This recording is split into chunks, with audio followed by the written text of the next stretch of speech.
Big news, everybody. Hats are back in stock on sportingchancepod.com. Select t-shirts are $10 off and sticker packs are half off. Go get them while you can. And if you want to lurcher, head on over to Clover Creek Canine on Facebook and message our friend Sean O'Neill today. For your micro hawking and redtail supplies on the East Coast, visit mountainstatefalconrysupply.com. To get the tightest braided equipment on the market, visit midnightfalconry.com. And last but not least, to add a goshawk to your hunting arsenal, go on over to northmountaingoshawks.com today and put in your order for next year's hunting partner.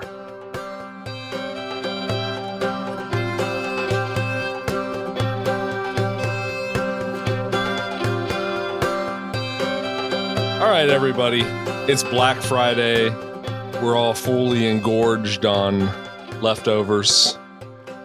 At least I am. Are you guys fully engorged? I'm always engorged. And I went to Lowe's today, and it was a kind of a mistake.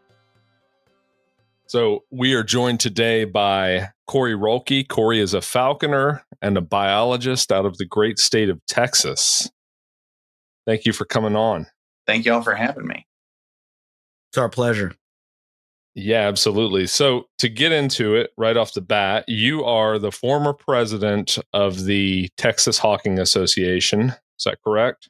I just finished 4 years as president. I was an officer for 11 years. And wow.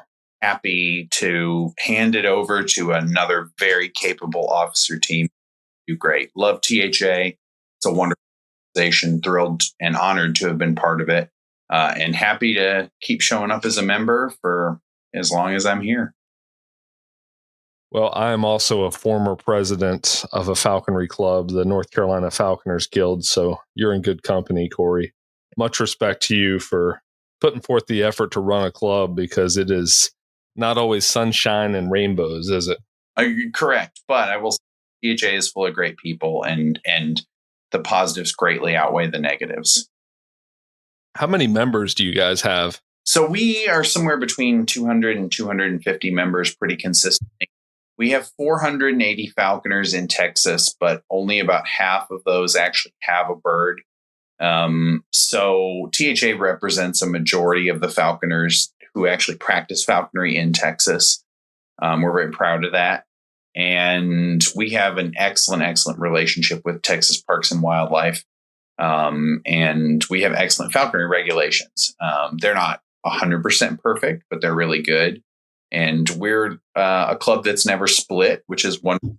So we have retained our cohesion, and it's just a great organization. And we try and help the falconers of Texas and people who come in to hawk with us. And we welcome outsiders. If you want to come hawk Texas, we will help you any way we can. That's awesome. Love that. Shout out to Lindsay with Texas Parks and Wildlife. She was a top-notch help when it came to the permitting process for me to go to Texas and to get my bands. She was just so good, so helpful. It's nice when you public servant that like really takes it seriously and does a great job.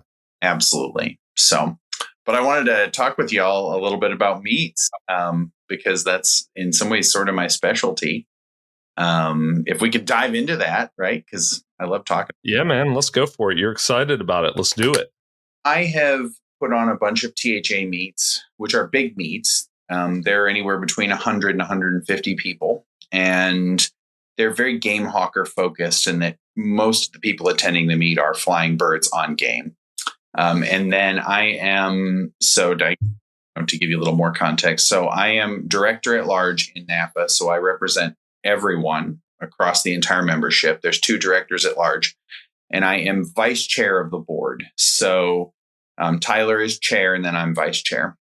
And then one thing I've done for many years, almost a decade, is I am the chair of the Future Meets Working Group.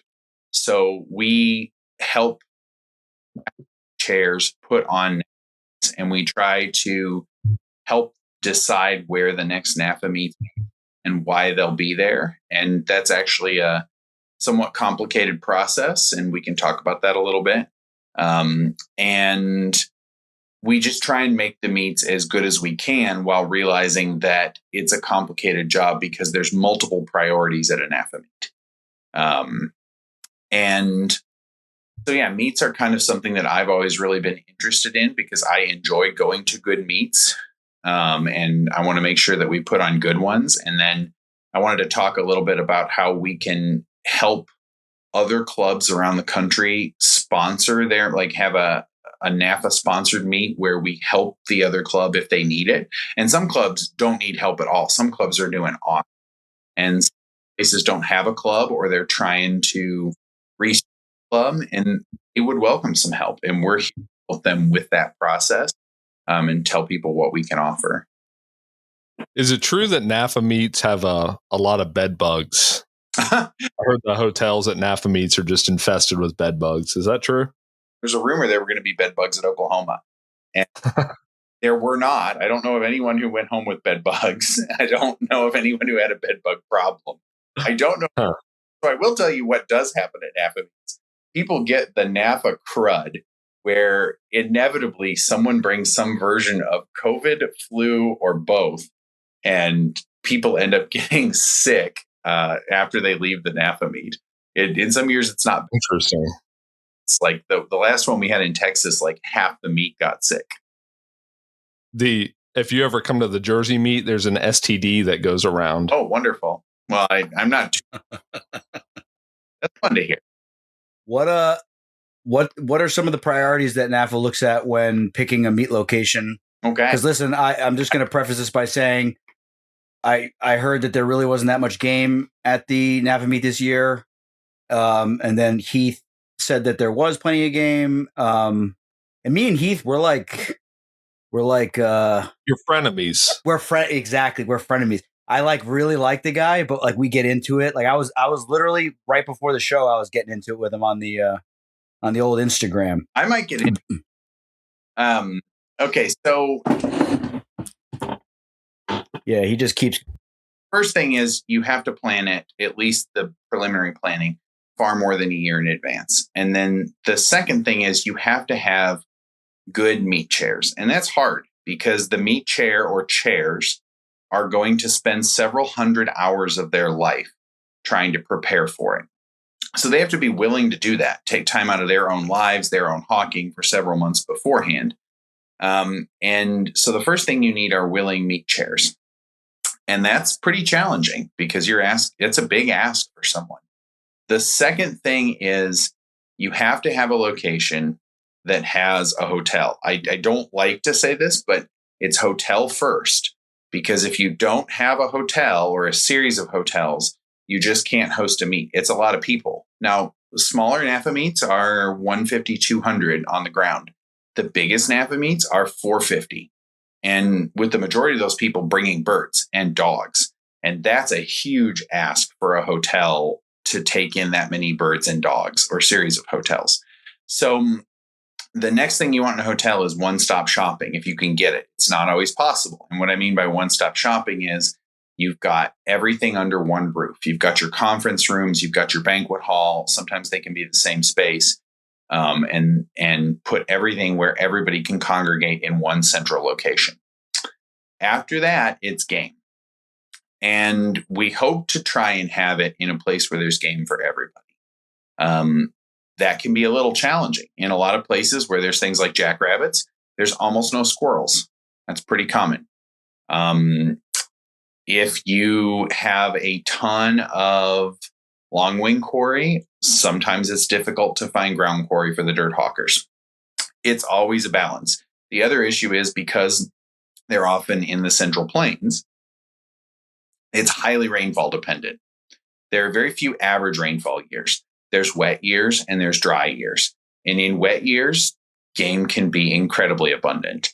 I talk about the Texas Panhandle where we have our NAFA meets and we have our THA meets. And I think that in the good years, there is nowhere on earth that has the quality of falconry as the Texas Panhandle. And in dry years, it can be really, really hard. There can be almost no surface water. Rabbits don't make babies.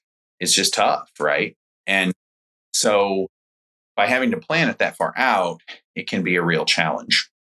And So the second thing is game. And we try and get game for everybody. It doesn't always work. The thing that I always tell people is that if your goal is to go to a place and catch as much game as possible, then most NAFA meets or most falconry meets in general are not going to be for you. If you want to catch as much game as you fill the tailgate, then you need to get your friends and you need to pick a spot in the United States that's had good rainfall with good land access, and you go whack them and stack them. And How many head was taken at the last NAFA meet? I actually don't know. I think it was over 100 when it was all. Okay. The best head counts are somewhere over 300 or 400. Okay. We don't always, I will just be completely honest, we don't always hit it on the nose, right? Some years are good and some years are bad. The big thing is you're going to socialize with other falconers. And there's a lot of people who don't even bring a bird and they want to listen to lectures. They want to participate in the social side of it. And that's great. And we try and have a meet for everybody. We try and, have a big tent and put everyone in it if we can. And like I said, sometimes that lines up really well. I can just tell you that in a couple of years when we go to Lubbock again, if it's rainy, it'll be off the charts. We've had a couple good rainy years in a row, and it could be crazy. I remember the 2014 meet. You couldn't walk into a grass field next to the hotel and walk 30 feet without flushing a cottontail. And that was everywhere across the whole landscape. So, it's just something out there. And I will say this too, for people, I know y'all both live in the East, Eastern habitats. I used to live there in a couple different states. Eastern habitats tend to be more consistent. Drier habitats tend to very much be boom and bust. And I know Heath mentioned this when he talked to y'all. We've got to have it in the center. And here's why. I think Heath explained to you a little bit about the budget and things like that. There's basically two revenue streams into NAFA. One is memberships. And then the second one is the field meet. And if you have it way off on one side, you're going to get way less attendance. And so we always try and have attendance as high as we possibly can.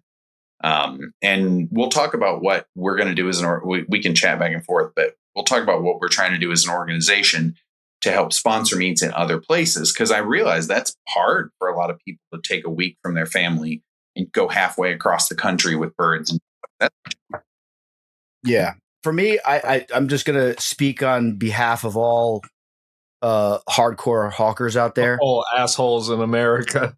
I am not taking time away from my family, loading my birds and dogs into a car, driving multiple hours unless the game is loaded with game, unless the meet is loaded with game.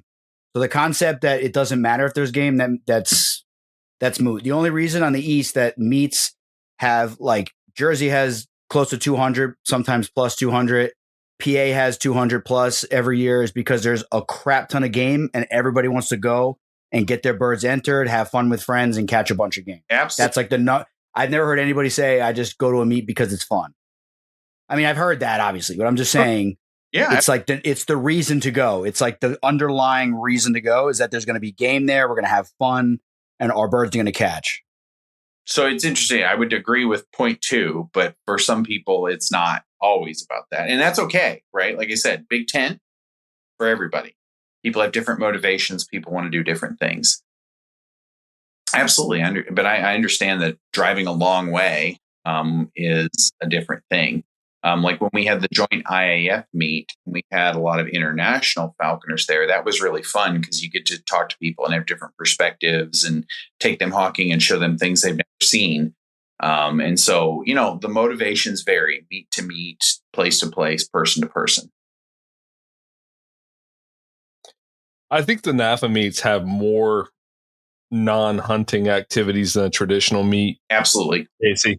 Like there's world-renowned speakers that'll speak throughout the day. There's a bigger vendor thing. There's workshops. There's like the one NAFA meet I went to, there was a low country boil during the day for lunch, I think. So there are things that, and it's good for people that are married with kids that the family doesn't want to come out with them and listen to dad scream at his goshawk and verbally abuse his dogs. They can stay at the hotel and have some fun. And then sometimes if we think there's going to be a lot of family, we'll sometimes even have a family activities coordinator if we think there's a lot of kids and stuff coming, and we'll have other options like, hey, we're going to go to this museum, we're going to go to this and do this. And so families can kind of get together and do those sorts of things. Casey might skip Hawken to go to a good museum. Oh yeah, you know me. I'll just leave my birds in the truck and go to a friggin' museum. Oh man. So okay, so Corey, I feel as though that I'm in your classroom and you are teaching us. Oh, so I want to know what things that we said on other episodes that maybe ruffled your feathers, that maybe we were misinformed on. No, I think y'all do a great job. And I certainly appreciate the banner. What I would say is that I think, and I know Keith went in this, and I'm excited to listen to his episode. I know Tyler did too, right? Like, and I know I really appreciate what y'all have talked about reaching other audiences, whether we agree with them politically or not, that all of us are representing falconry and trying to give falconry a good name so that this sport has a future, right? And I really appreciate with what y'all have said about that. So what I would say, though, is we'll kind of go into this is we want to make sure that everyone feels represented. And to be honest, we want to make sure that everyone feels like they should be every falconer should be a member of NAFA. Like that's our goal, right? We want to represent all falconers. And the most common question you get all the time is, what does NAFA do for me? And I understand that if you don't feel represented politically, or don't come to a meet, or you don't really care about a publication, that you may think that NAFA doesn't do anything for you. And so we try and show that in different ways. One way is like we're helping out with the Pennsylvania meet and the North Carolina meet, actually. Those are two sponsored meets, and we sponsored the Gathering of Eagles as well. And so, we say, well, what can we do for you? Well, we can actually give you money to help put your meet on.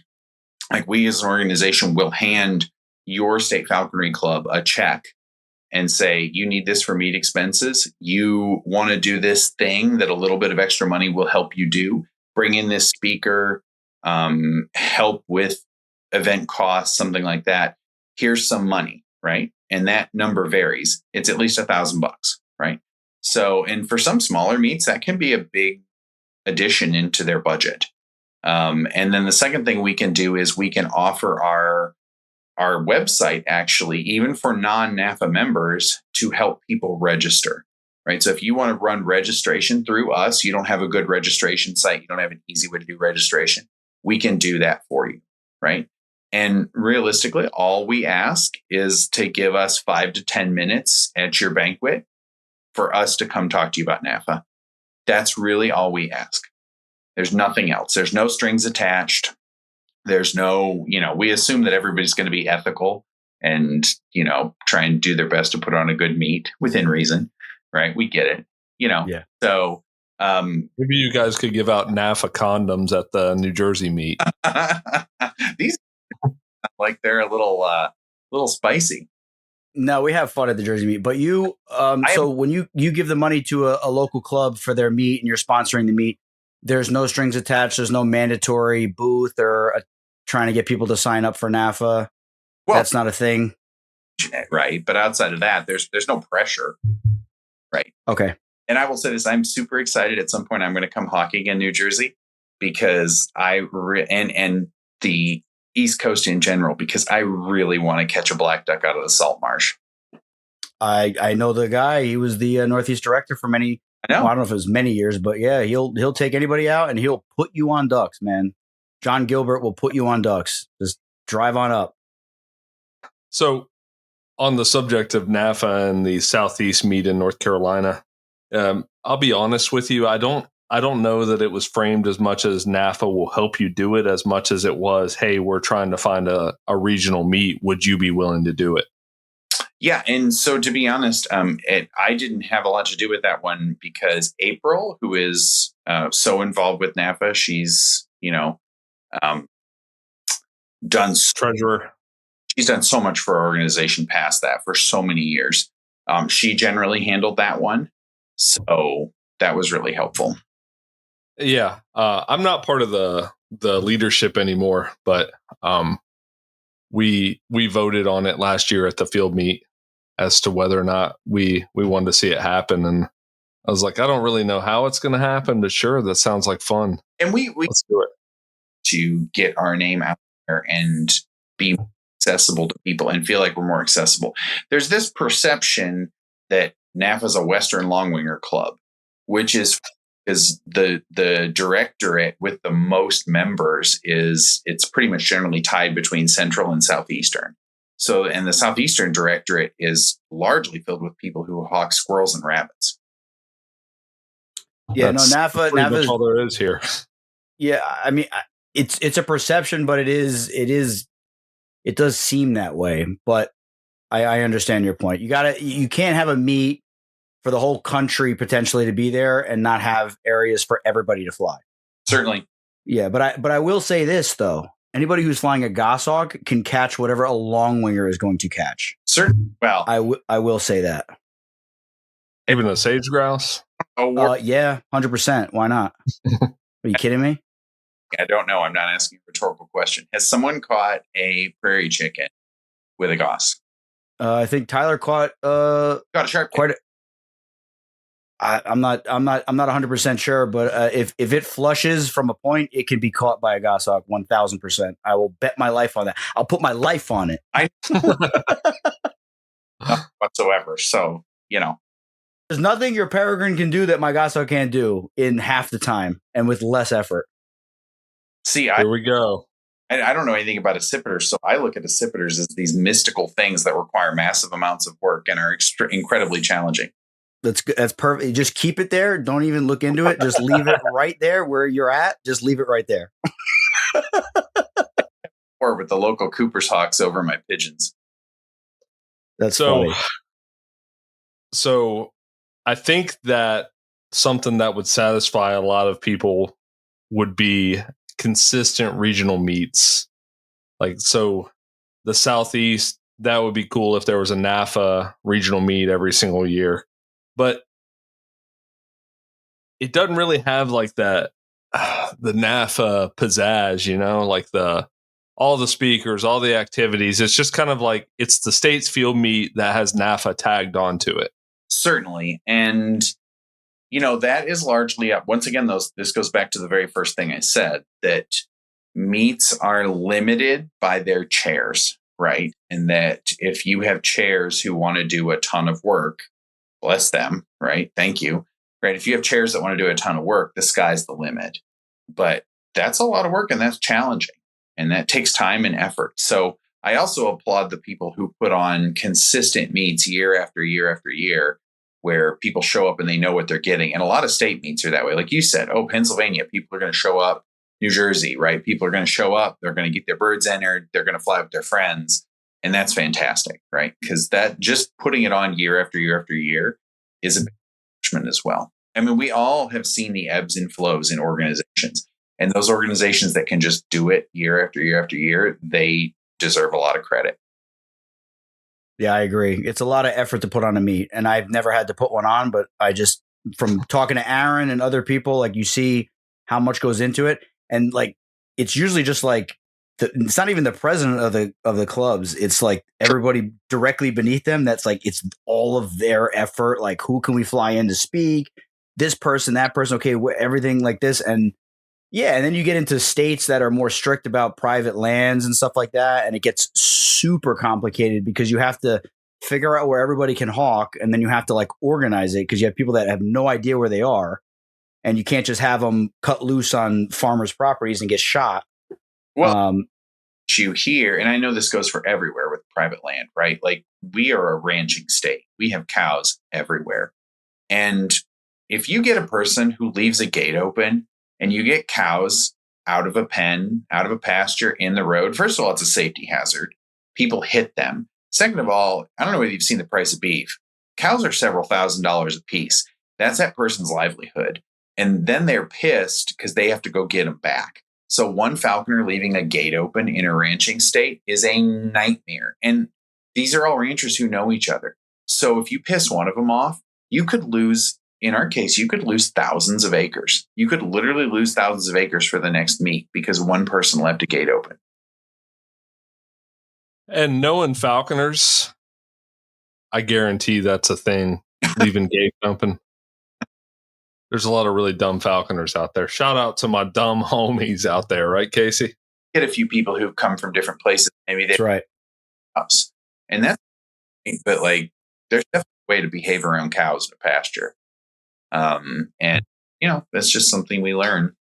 Well, for landowners, they have nothing to gain from letting you come there and fly your bird. And they have everything to lose. So absolutely, you damage their property, you hurt one of their animals, you leave a gate open, you injure yourself and try and sue them. Like, it's so much easier just to say no. Yeah. And, weird things happen too. People get weirdly possessive. And I understand it's their land. But we've had people get possessive over other people's land. And it's like, hey, we actually do have permission here. It's fine. Most of the time you can kind of quell that with good communicators. You worry too, right? Some people are inherently pretty good at de-escalating situations. But, man, you get someone who can escalate it up. Like you said, you're like, oh.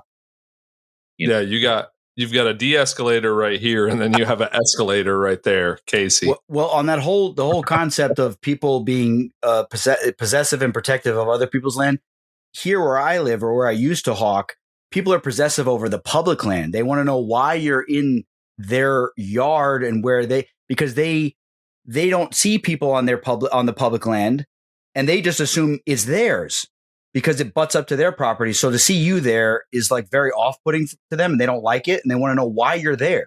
And I'm like, well, this is public property, so I'm here flying my bird. Well, I don't like that. And I just say, go back in your house. No, my whole vibe and persona on the podcast is completely different than person. I'm super nice to people, but I do give them 2 interactions before I tell them to just leave me alone. I say, hi, how are you? I'm just flying my bird, running my dogs. I'm not a crazy person. And then they can respond negatively. I will respond positively. If they respond negatively again, then I tell them to piss off, mate. And then that's it.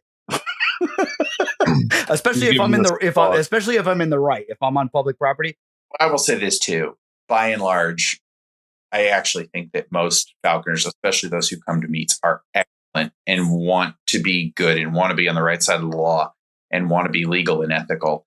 And that's fantastic. And it's hard to not let the bad apples ruin your taste for it. And the fewer bad apples it is, that's better, right? But like, the bad apples sneak in there. And I think a lot of times that's why club leadership quits or steps down at some point. They get tired of dealing with the bad apples, because everybody knows, we all feel this way, right? Like, you get 100 compliments, and the one that sticks in your craw is that negative one where someone criticized you. Especially if it's unfounded or hypocritical. Oh man, right? But it just... Bro, you hit the nail on the head why I was done with... I had every position in the club at one point besides treasurer, because I ain't counting no money, you know what I'm saying? If you want to know... Aaron's just making that money. He ain't counting. Yeah, I'm just worried about making that money. I ain't counting that shit. 35 years ago, a THA officer absconded with the entire bank account. Oh shit. Left and bailed on the state. This is long before my time, but it's kind of a famous story. The state falconry club treasurer just stole the money and left. What, all $300? Oh, it was $6,000. Back in the 80s. So yes, but the bad apples definitely is there. They were the reason why it wasn't rewarding, because it's like, you asked people to pick up their beer cans out of a parking lot of a Parks and Rec facility that we rented, and now you're an asshole for that. Sure. It wasn't for me anymore. I think everybody has an expiration date when it comes to running falconry organizations. Yeah, it's or it just turns into the Maryland club. I had an interaction. I ran my mouth a little bit a couple of years ago. Well, it was about a year and a half ago, right, Aaron? Where we were kind of, the Maryland whole thing was going on, and I'm like, what are these people doing, having a private meet, this and that? And then we all I went to this RFK, meet with the lizard people, and the Maryland president was there, and a bunch of like officers of the Maryland club were there, and they like kind of pressed me, and they're like, here's our side of the story. And I'm like, you guys could message us, you could call me, like I'll talk. Like I'm not like hating on you. I heard that you guys shut the meet down because too many people RSVP'd, and I didn't like that. I didn't know the reason was because there's a bunch of scumbags that show up. They don't fly birds. They bring 20 of their friends, and then the meet ends on Sunday, and then Monday they go back to the private property with all their buddies, and they start hawking and breaking stuff and knocking over fences. And then the landowners are calling the president of the club saying, who are these falconers destroying my land? I didn't give them permission here. These people are out of their minds. So it kept going on for years and years. And then eventually they just said, like, it's a private invite only meet. And if you want to come, you can express interest in coming, and we will decide whether you can come or not. And after he kind of explained that to me, I was like, all right, that kind of makes sense. Like, what else are you going to do when you have people that have zero respect for, spots that other falconers worked hard to get? It's just so rude. Yeah, and that's terrible. And we've never encountered a situation like that. That would be horrific. And I don't even know, as NAFA or as THA, how we would even deal with something like that. Like that's like a worst case scenario. Well, in Texas, you'd get killed for that. So, we might put some strong controls on it. Yeah, up north over here in Jersey, New York, everybody's so passive and like, they don't really go to, like, I have no fear of getting shot. Somebody might just like be like, what are you doing? But like down by Aaron, you see purple on a friggin' tree. Like you don't go in there, dude. You're getting shot if you go in there. Like up here, I drive past a no trespassing passing sign and I pull over. If there's no trespassing sign where I'm parked, I have plausible deniability, Oh, I'm so sorry. I was just getting my bird back, like it's just up here. That's just the way every falconer handles it. Like, I'm not even joking. And if it says LLC next to the name, forget about it, bro. Like, your property is my property. Yeah. Picasso su casa. I live in Dallas, Fort Worth, which is the fourth largest metropolitan area in the country. Is gigantic. And the pace of growth is intense. Unfortunately, like, I lose duck ponds every year, and I have to go find new duck ponds every year. And I mean, I have stuff that I've flown for years and years and years. But there's a lot of that where it's owned by property management companies, it's owned by investment companies, and I can't like officially condone that, but certainly people hawk that kind of stuff. And by and large, no one ever messes with them. Like, I know a falconer who hawks a pretty large piece of property, and he does have permission on it, but all that place is doing is letting everything get developed around it and letting the price go up. And one day they will sell it for a greatly inflated price. And until then, he's going to hawk it, and he does have permission. But there's a ton of that around here. It's like, for me personally, and I'm not speaking like as well, I am obviously, but I'm not speaking as a representative of the podcast, and I'm not condoning doing this. But if you know that it's a building company that owns the property, and they just put a giant warehouse here, and the same company owns this lot where there's rabbits crawling left and right, like it's almost like a moral thing. Like, you're going to bulldoze this and destroy this entire habitat to put up a warehouse. Like, I have zero, like, I don't feel even remotely slightly bad for going in there and catching a couple rabbits and leaving.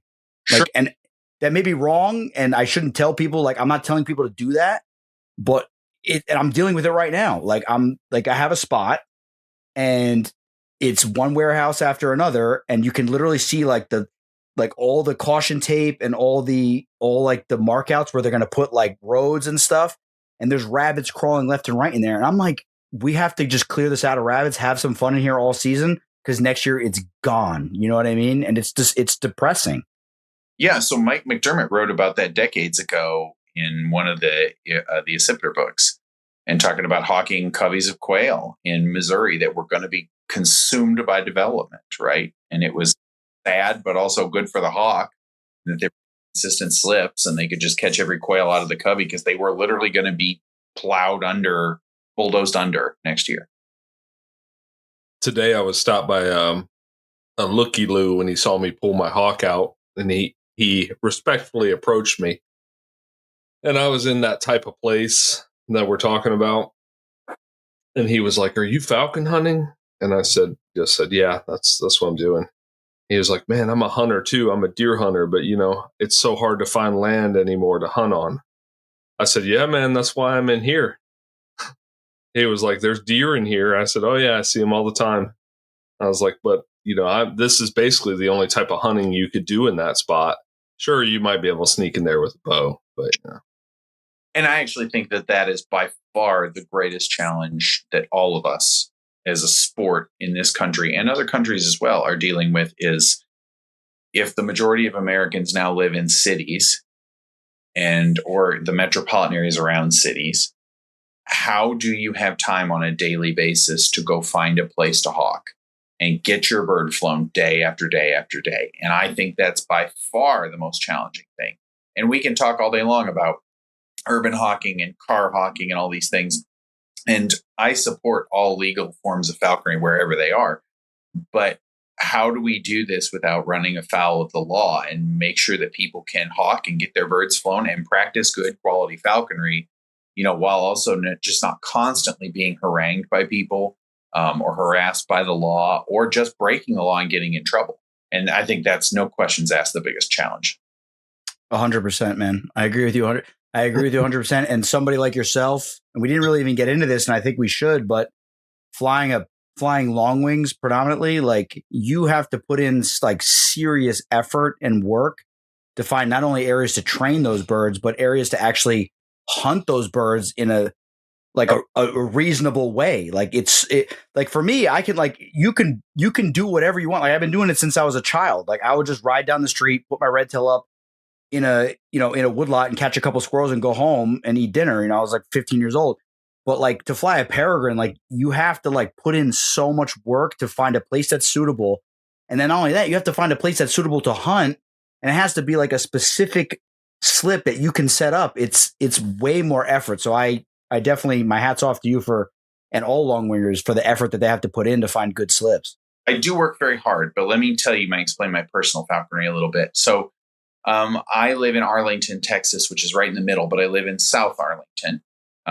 So I drive south when I go hawking, and I get into what is rapidly being consumed by subdivisions and houses, but a lot of agricultural land, which is primarily pasture and hay fields. Sometimes winter wheat, they change the crops in them. And inside there are thousands of cattle, what we call a cattle tank. Most people would call a pond. We call it a tank.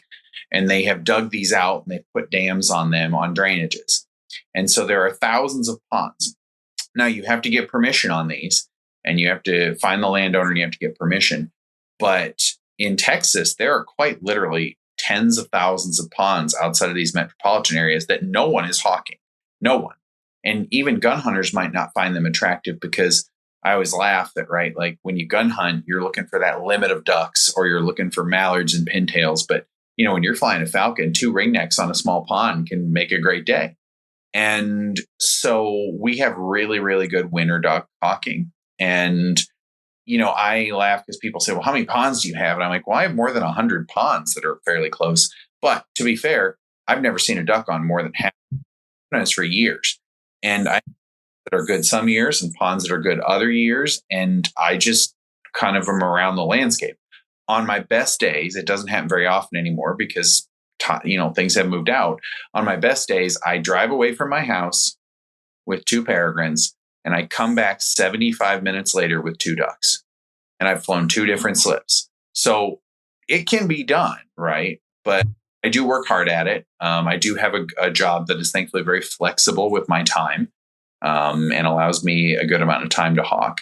And to be fair, we have a ton of duck hawkers here. Like we are well known for our duck hawking with passage peregrines and with long wings in general. So we have a culture around it. Sunday I'm going to meet up with several other long wingers and we're going to go out and fly a bunch of birds. Allegedly, right? What do you mean allegedly? You can't hunt waterfowl on Sundays. No, Texas has nothing like that's weird laws. God, y'all. Really? Oh, what reasonable person would ever say you couldn't hunt on Sunday? Okay, up north, you can't hunt ducks on Sunday. No, we can. This is Texas. Oh my God. God bless America, bro. I'm moving to Texas, man. That's awesome. Good for you. Those Sunday hunting laws, I'd said this before on a podcast, but you would think that'd be in the Bible Belt. But that's all in the Northeast. No, it's not no hunting. I thought that you just can't hunt waterfowl on Sundays. That's a Northeast thing. Oh my God. I got to get out of here, man. I'm trapped in here. I got to get out of here. I told you, bro. This place is despicable, bro. I got to leave. This is crazy. Bro, I'm watching the Taiwanese guys over there in Thailand on motorboats slipping goshawks on these crazy like duck things, and then like the goshawk is chasing it, and as the goshawk is chasing it, they slip a Harris hawk, then they slip another goshawk, and they all grab it together. I'm like, and they're on a motorboat speaking some crazy language. I'm like, dude, why do I even live where I live? This is ridiculous, dude. It's crazy. I'm dead serious. It's crazy. I did laugh when you said you came to Texas Trap and you saw somebody hunting from a helicopter, and we have some interesting game laws that allow people to do things that you cannot do in other states. But like Sunday hunting for waterfowl is very much a thing in most states, the vast majority of states. Yeah. It shouldn't be surprising to you, Casey, if they can hunt ducks on Sunday. The dude literally in a helicopter, he could like, he probably could have used like the propellers to like chop the deer up, and it would have been perfectly legal. Dude, like Texas is like the one state that's like still holding on to like that hardcore like America. Like, don't tell me what to do. We're gonna do what we want down here. Leave us alone, and I'm for it, man. I'm 100% Except for on for the it. public highway, you can't do what you want to do on the public highway down there. Did you have issues with law enforcement? Yeah, I got pulled over. So that area where the Harrises are, especially the closer you get to the border, for a lot of different reasons, just absolutely crawling with law enforcement. And there's a different culture around the law enforcement down there because of the border. And so it's a different world a little bit down there. Very much so. Texas is such a, as you know, as I know, you hit Houston, you still got like 12 hours to go before you get out of there. Yeah, and exactly. So I can explain this too, which is interesting in that what we did as THA was we basically have 3 big events. Well, we still have them. And we have our annual THA meet, which is in Lubbock. And we've moved it around in the Panhandle. We've had it in Amarillo and things like that. And then we have a picnic, which is directly in the center of the state, Georgetown, which is just north of Austin, the state capital. And we have a squirrel meet, which is in East Texas, which is El Bash, and just focused on squirrels. And those meets do have some overlap in people. You see the same people at them, but by and large, you get different people at all those events because the state is so big. And I've said this before, that East Texas is classic southeastern forest squirrel hawking, right? South Texas hawking, I have a couple friends down there, is actually a lot like coastal Mexican hawking in many ways. North Texas, where I live, is the edge of the southern plains. And so it's like Oklahoma, like Kansas, right?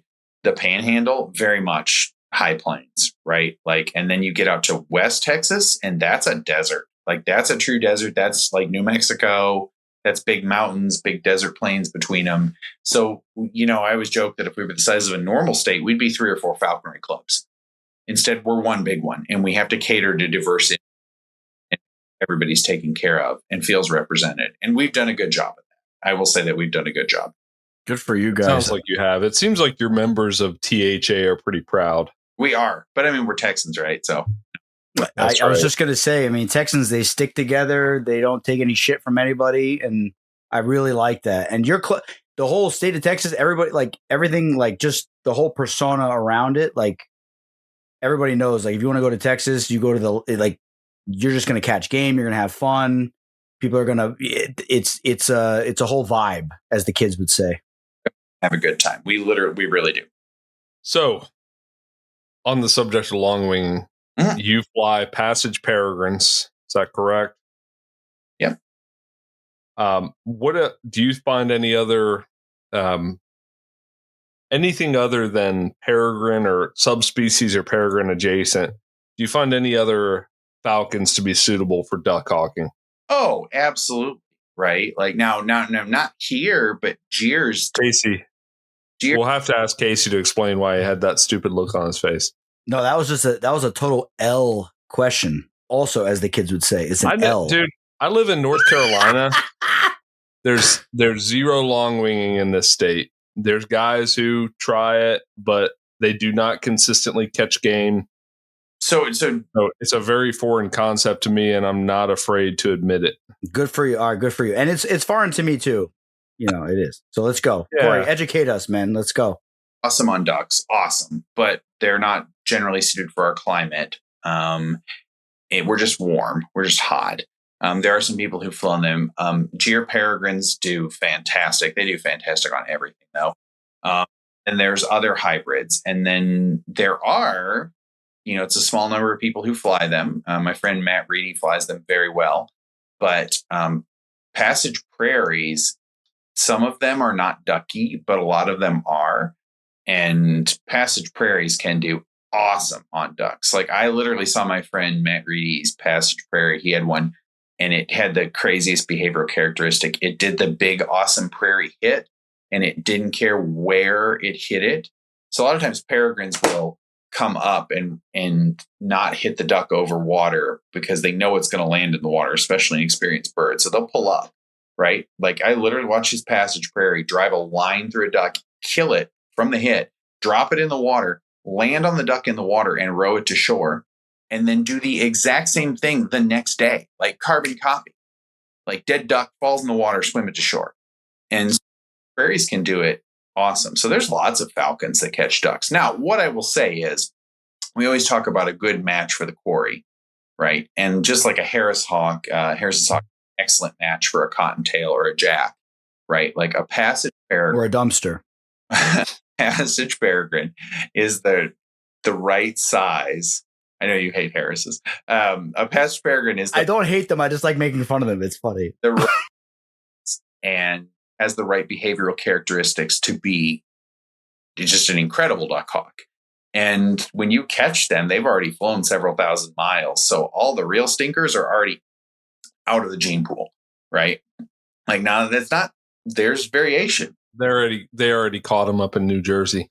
Some are great and some are not as great, but the vast majority of them are very good. And they just love ducks. There's a reason they're called the duck hawk. And we have good access to them. We have a lot of permits and good trapping areas. So, and they're good in our climate, right? And sometimes I take my birds to hawk in other states in the Intermountain West and the Central Plains, and they definitely kind of crap out below a certain temperature. So our climate here is definitely well suited to them. There's a joke reading the tundra that they're the tropical peregrine, right? Because like they leave before it gets cold up there. They really do not like true cold. They're smart. Now, Corey, do you think that they don't like the true cold, or do you think that they just have an extremely intense desire to migrate? No, I think they're. So you think about it from a natural selection perspective. They're following food, right? They are migrating to places where there are highly abundant food resources. And that migration, that dangerous long migration, is worth it because of the caloric rewards you get where they're breeding and where they're migrating to and back. And you think that that's passed down? It's just genetically wired into them that they have to just go? Because that's just like, I flew a passage peregrine. You probably heard that episode and you were probably laughing. I flew a passage peregrine for like 5 minutes and then I lost it and chased it all over God's earth for like a week and couldn't get it back. And I only had a signal for 2 days out of that week and I couldn't get it back. And it just, as soon as it left, it just went south. And I called my buddy that lives 30 minutes south of me. I said, dude, I just lost it was like 7 a.m. They just lost, she just took off. He's like, what's this? Oh, he's like, I'm in my pajamas. What's the signal? And I hear him open up his front door, go to his truck, pull out the receiver and turn it on, click it, turns it up like this. And it's like, bing, bing, bing. Like, he's like, she's right here. Oh shit. And he like jumps in his truck in his underwear. And I was going like 100 miles an hour down the highway. And she was just going south. Like she was gone south. Like no interesting, nothing, just south. now you're going to get a lot of my opinions here. They have one of their worst characteristics is they have a bad behavior characteristic that if they decide to go, they can put incredible distances between you and them in a very short period of time. As we've gotten more experience with flying them, there's the real old guys who flew them pre-closure. And then since we've reopened them, we've gotten a lot more experience with younger falconers flying them. And we've learned there's some things that you can do with training and stuff. Like there's a joke, like give them an extra week, right? Like give them an extra week on the creons. When they are coming and chasing you, maybe give them an extra week and you'll be frustrated and you'll be like, wow, this bird is like trying to get in my skin. Well, that pays real dividends when something goes wrong and they don't want to come down. And so we just kind of think about that. We have had a lot of our falconers go on, 20, 30, 40, 60, 100-mile chases. There's ways to kind of train around that. And I will just tell you right now, if you fly them in the middle of the day during thermals early on in their first season, they're going to miss something and they're going to get up in a thermal and they're going to ride it. And I mean, I had a bird do it yesterday, an intermute bird. They are famous for what I call the peregrine joyride. Not that other falcons don't do it too, where they miss something and they get high, they go back up and they get high up in the sky and there's nothing left for them to chase on the pond you're flying. And they go fly around and you can't get them down. And they come down when they feel it. And it's usually 5 to 30 minutes later. And then they come down to the lure or whatever you're using as a lure. I use a carcass, or sometimes they go sit in a tree or on a pole and you go get underneath them and they're done. And you may be able to see them. You can see them on your GPS. You might be able to see them naked eye or with binoculars. You're swinging a lure. You're throwing a carcass. You may be even flagging a pigeon and they're not coming down. They're on the joyride. They don't care. They'll come down when they're ready. Gosh, how many man. transmitters do you think have been lost to peregrines? A lot. But when I see the joyride, I literally am like, well, down in a few minutes, it'll be fine. It doesn't even register for me anymore. Right? I just feel like you live in an area where you can say that. Correct. And I live in literally my bird was like flying through the Meadowlands and the Mets stadium and all that, like that whole stuff in the where all those like those UFC fights and boxing matches. Like she was literally, we're like going through like all these places, like shout out to Eric Swanson and Miguel, as we're driving south, there's like other falconers meeting us on the road and then meeting us and then spreading back out. And they're like, I got a ping over here. And we're all like turning. I'm stuck in bumper to bumper traffic in Jersey City. It's like completely different. And okay. And I just want to ask you this, because you're a professional. I was flying that bird at 780, a female. Too big? Oh no! So I can't answer that question. Here's what I'll tell you: for passage peregrines trapped in North America, the vast majority of them fly between 700 and 800 grams. Okay. Totally up to the bird. They have an interesting characteristic. Like I've got a tiny one right now that was trapped this year, and she's flying in the upper 600s. There's a few that fly at that 680 stuff, but I've also seen 800s. So, but here's the weird thing that people get in trouble with. You do trap some of them and they are fat as a tick, like a red tail your standard red tail that you trap. Big fat bird, you got to take a bunch of weight off it, and you do trap some peregrines like that. You also trap a pretty good number of them that are thin. They are struggling on migration and they're trying to get every calorie they can get. And a lot of those birds fly eventually, even in their first season, fly well above trap weight. But that's a dangerous thing to tell someone who's not experienced. Because if you take that person who has the bird that they caught at 950 grams, who's going to fly at 750, and you tell them we'll fly it at trap weight, that bird's going to fly off. But if you catch a bird at 740 and it's thin, you might be flying that bird at 780 in January. But you have to have the experience and the nuance and the mentorship to know that, right? And that's, it's tough. Yeah. Yeah, I did not have that. And I should have. I talked to a couple guys. And the problem was I talked to a lot of these guys after the fact. And I'm like, and they're like, okay, well, where you're flying her at? And they all, like a bunch of people warned me. I had my wife and like we had no kids yet. Like this was like 10 years ago. Yeah, close to 10 years ago. And I mean, eating off the glove the first night, like a Merlin times 2 in easiness to train and ease to train, like the easiest bird ever, like eating off the glove, like hopping to the glove in like 2 days, 3 days, like such an amazing, like, I understand why people like yourself, like it's a civilized way to deal with falconry. It's very civilized. Well, like the bird.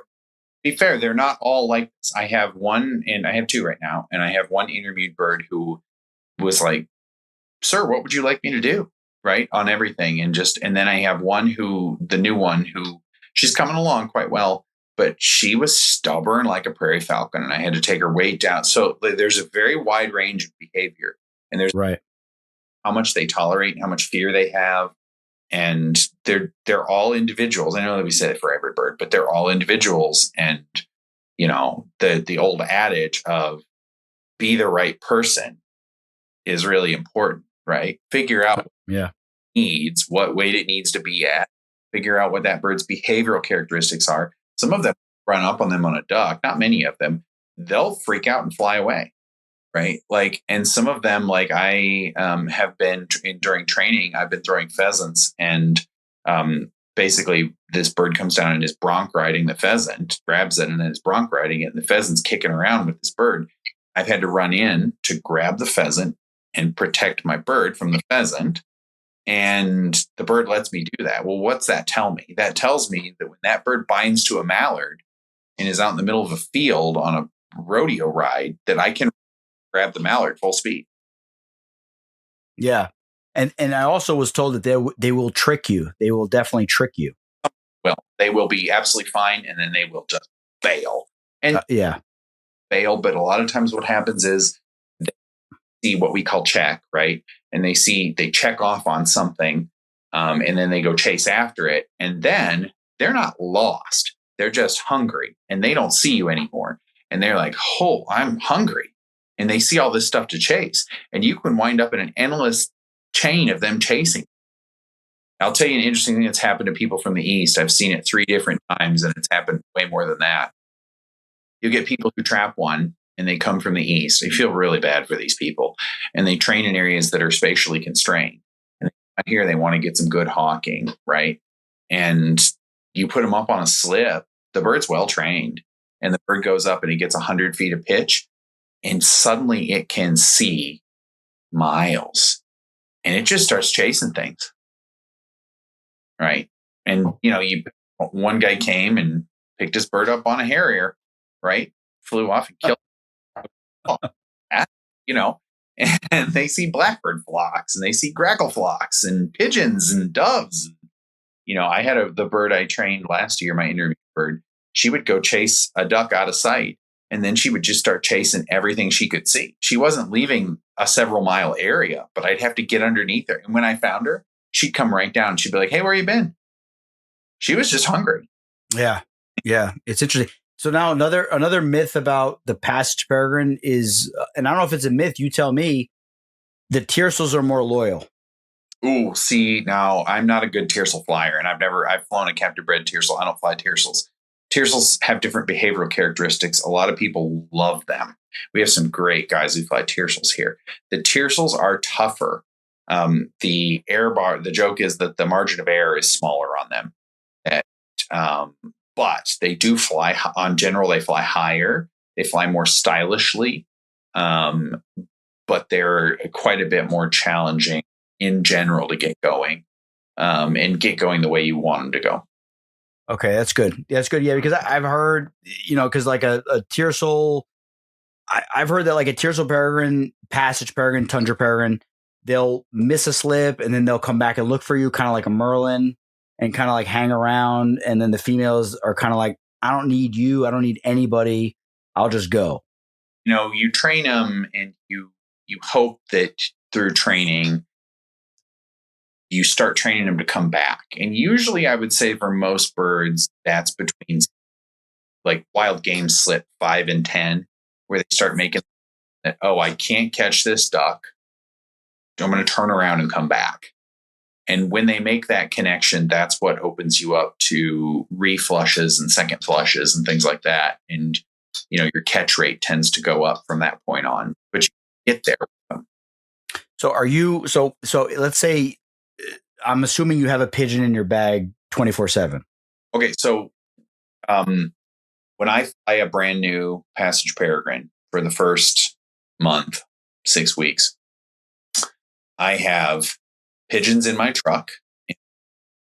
I have a pigeon on a line that I can flag, and I have a sealed tape around the eyes that I can throw up at all times.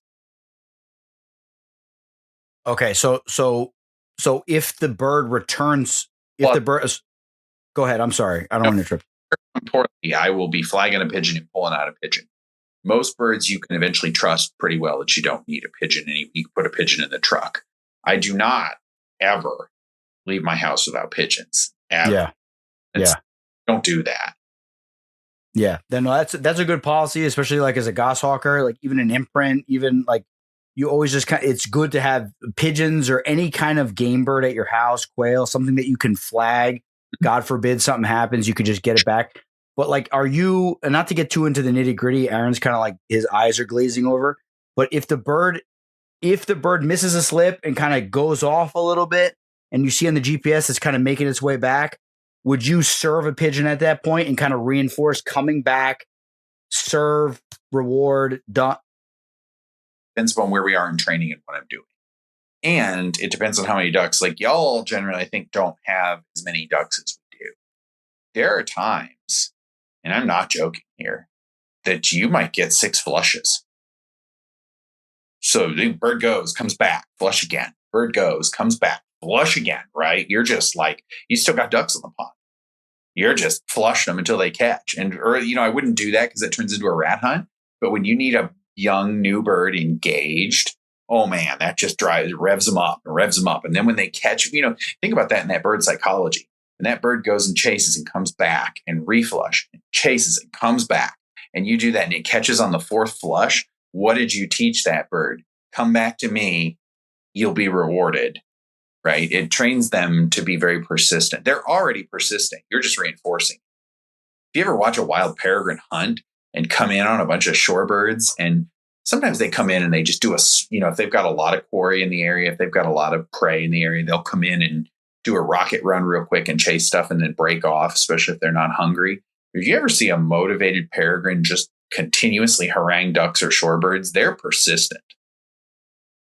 Yeah, unfortunately, living in the East, you see a peregrine for about it's gone, and that's it. Are wide open, literal miles of beach flats where you can see for literal miles. And we have some really good peregrine trappers that have pulled birds from a mile away. I believe it. I mean, we pull up on the ridges and stuff. Because I don't know, you guys have ridges down there when you do your trapping? It's all the beach. You could trap in other areas, but it's all the beach. The beach okay. Is behind the beach. But for red tails too, it's just like telephone poles, BC trapping, dogazas. Winter ridge traps here, none. Okay, yeah, because like up on like all these ridges that we hit up here up northeast. Like, I mean, we pull red tails from, we'll pull, I don't know if it's a mile away, it's a speck in the binoculars, and then it turns and you just see it getting bigger and bigger. So I would love to go ridge trapping. I've never done it. I've done some station trapping on beaches and stuff. Our red tail trapping, like we're having I don't know what's good. It's bad for us. A good red tail year. It's bad for the longwingers. I could take a clicker right now and I absolutely 100% guarantee you in 2 hours, I could click off 100 red tails on the clicker. Like they're just thick. Okay. Well, I guess they're all down in Texas because we're not seeing up here up north. We're not seeing much, right, Aaron? Aaron's been out. A bunch of other people have been out. We're really not seeing much. It's a little depressing. They're just like bypassing all of us and just going to Texas because Texas is where it's at, apparently. It's the place to be. And we have years that it's not like that, where there's not that many. This is a year, and we're having a cotton rat invasion this year. I really feel for all the folks who fly Buteos because we've just got millions of cotton rats. Like I'll be walking to ponds and see cotton rats running. So the problem with that is your Harris, your red tail catches a cotton rat, and then it catches a second cotton rat, and then the hunt's over. Like they're Snickers bars. Yeah. Well, with a Harris hawk, I mean, you could just take a bamboo rod and just start beating it, and then it just won't. I'm not going to say a funny story since I know y'all like funny stories. Sport of Kings. My wife is a falconer too, and she used to fly Harris hawks. She flies Kestrels now. And when we would fly Harris hawks, we would walk out to fields with a terrier, with a Jack Russell, and would take the Harris and my son when he was little, and we would flip boards, and the cotton rats would all run. And the Harris would go catch one, the terrier would start grabbing them, and my son and I would stomp them for hawk food. And we'd get the cotton rats, and we would fill a Walmart sack full of cotton rats for hawk food for the summer. And all I could think of was like, oh man, Sport of Kings here, just laying waste to the rat population. And there were always 10 million more. It never ended. Oh, there's nothing better than stomping a couple rats. Am I right? There's grabbing them and stuff like that. And so, yeah. So I wanted to take this opportunity to share this today, Casey. The Harris Hawks, I was out hawking with somebody from out of town. I took him to a nice rabbit spot. We flushed 10 or so rabbits. And the Harris Hawks went down, and they were both real excited about something. So we get over there, and it's a Red Bull can. Just picking up trash as usual. Just give him a bag. Matt Mullenix said it. I'm stealing his quote. Do you know how when you fly most birds, their cone of focus over time narrows, and they chase less and less because they want their thing, and you've trained them and things like that? Harrises are the only species we fly in North American falconry that the cone continuously gets wider. What they decide to chase just keeps getting wider and wider and wider, which is part of the reason they're so versatile, right? Because their brain says, I can catch that for everything. It also means they catch Red Bull cans and plastic bags, and every other random thing. My wife used to catch leopard frogs with them all the time. And, not intentionally. It'd be a frog hopping and the Harris would catch it. That's why you have to limit what they see into being suitable quarry. Yeah. Don't show them leopard frogs, show them rabbits. That's it. We go to a spot that has no leopard frogs. So on the subject of dogs, you run dogs with your falcons, I'd assume.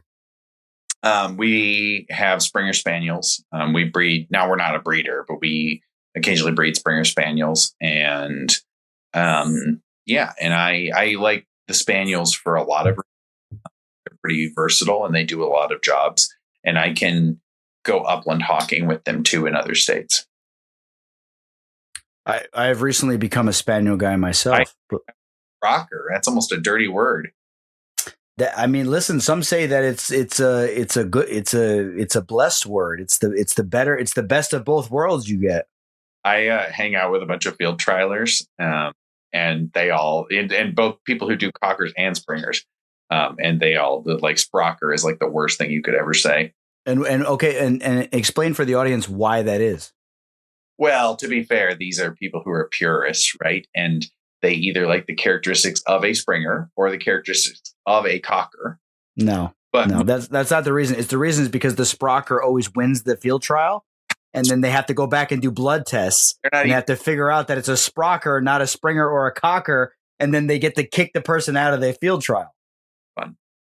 It was a free dog, and she's a great dog. She's doing great. Yeah, but that's shout out to the homie Tom Cullen. Thomas Culligan. He's the free dog. I don't. He's just an Irish boy. Test our dogs. We actually have a dog, the trial prospect, that we're going to send off for some training. But the nice thing about what I'll say about the nice thing about the Spaniel trials is that they produce that system of breeding dogs for trials and training dogs for trials produces wonderful hunting dogs for people. It's not like some of these really esoteric dogs where the best trial dogs are not good hunters in a realistic context, right? A good field trial spaniel, cocker or Springer, is an excellent hunting dog. Absolutely. No, bar none. Yeah, Aaron, that was a jab at dachshunds, and he didn't want to say it out loud, but I picked up what he was putting down there. You understand? You get that, Aaron? My one little dachshund today made it happen for I've got a really challenging red tail that I should have cut loose. Casey told me to cut it loose a long time ago. No, I did not. I told you I said put all your effort into that bird. Stop playing around with these Harris Hawks and tell us what happened today. So I acclimated her to the dogs over the past week at Casey's urging because I was just kind of at my wit's end with her. And wouldn't you know it, the first day I take her out with a dog, she seals the deal. Takes a rabbit in fine style. Casey, we just lost you. There you are. Yep, she came off the pole like a cinder block and just smashed this rabbit, had its eyes bulging out of its head. I was losing my mind, man. I was freaking piping in a big-ass boiler, and I saw that picture. I said, dude, Aaron's been having a lot of trouble with this bird. This bird's been giving a hard time, and he finally sealed the deal. With a dog? Yeah, with a dog. With a dog. So what do you think about apprentices and having a dog? So have you ever sponsored someone? Yeah, I've had 3 apprentices. One really didn't count. They were a refugee situation. They decided falconry wasn't for them. The other one decided falconry wasn't for them too. They were the birds. They were excellent. They just said, hey, I don't feel like doing this forever. And then I had one who's been tremendously successful. He's flying a Passage Peregrine right now. And here's what I would say. I'm very good friend with Tyler, so we kind of all the time. And I do see that there's a difference between which Tyler? Tyler Slade. There's a difference between certain birds and certain dogs and certain things like that. What I would say is I think a lot of people don't get their falconry set up well and they get the dog, and then the dog is an additional distraction for them that's making it harder. And so I always tell people, and I know there's other opinions on this, and I think those opinions are valid, right? Is that I want to see people get their falconry set and stable and good, and then add the dog to make their falconry excellent to the next level, right? Because I also believe that when you try and do a bunch of things, unless you're good at it, you do nothing well. Yep. Jack of all trades, master of none. Aaron's giving a thumbs up. I'm giving a thumbs down. Can we explain why? I believe as an apprentice, you're an apprentice falconer. You're going to just fly a bird, focus on that, take advantage of having a sponsor. After your sponsorship is over, expand your horizons, get a dog, try all that out. I do see the other side of it too, where the accipiters, especially if you're doing imprints, they're not going to tolerate a dog later on. That dog has to be around that bird, and that bird has to understand that dog is a friend. And so I see other sides of this coin. And I do see very, especially for a lot of situations, the dog greatly adds to the hawking in many ways. So, yeah. Well, okay. So I'm just going to speak for myself that lives up north in reality, not in Texas where rabbits are crawling everywhere and, west. Down in North Carolina where squirrels are slithering all over the vines everywhere. My sponsors told me, I'm not sponsoring you to get a dog and you train it to hunt, and then I'll sponsor you. They were probably hoping you wouldn't get a dog and train it to hunt. I got a dog, I trained it to hunt, and when I got a red tail, she was already putting up rabbits every 5 seconds, and my bird was successful. Because without the dog, it would have been 10 times harder to put rabbits in front of my bird, that it would have made their lives more difficult. Certainly. So they're like, get the dog, train it to hunt, get the bird, go out hawking, catch game, give me a call when you're successful, and we'll talk about it. All right, I'm going to bring up that's related to this. And I, this is once again my opinion. So one thing that I think when people try and make the jump from any kind of short wing to a long wing, to a classic waiting on long wing flight, not a pursuit flight, not a thing like that, is the classic waiting on long wing flights are structured. Like they are, we're flying this pond, we're flying this dog point, we're trying to catch this Corey in one flush. Now, sometimes I used to do reflushes and things like that and things. And sometimes you fly big ponds and try and get lots of ducks moved around, but it's very structured, especially early on. And if you can't manage that structure, a dog is only going to add to the chaos and make that structure more difficult to achieve. Now, if you can manage the structure and put the dog into it, I would never be able to do a lot of my upland hawking without dogs. If you can't add the dog into it, then yeah. I just laugh because it's just different strokes for different folks, what people want, right? But like, it's hard for people who want to see multiple chases in a day and see things and have the hawking go on for a long time to deal with the structure of a long wing flight. With my brand new Passage peregrines, like on the first couple duck slips, like until they've caught 3 or 4 ducks, do you know from the moment the bird takes off from my fist until the bird is back on the ground, how long those hunts are? 2 minutes max. Bird up, bird down, on a duck or back down, right? We're not letting him check off on stuff. We're chasing the ducks on this pond, right? Up or down. There's no, and you build from that. It's structured. You brought up something that was an interesting thought. I've never thought about this before. You mentioned pursuit style and waiting on. Which is easier to get into? Well, I don't know. I don't fly pursuit style. I don't, and I know that's what do you think might be easier? We're not gonna hold his feet to the fire, people. He just admitted he's not sure. What do you suspect might be? Style flights and pursuit style flights require massive amounts of open country and appropriate quarry. And 98% of falconers in this country do not have access to that. So waiting on is much easier.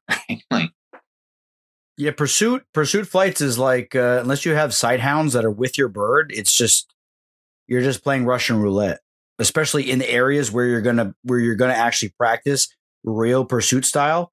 Like your bird is going to catch the quarry 4 miles away, and then you're going to go track it down, and then you're going to basically hope that your bird is alive when you get there.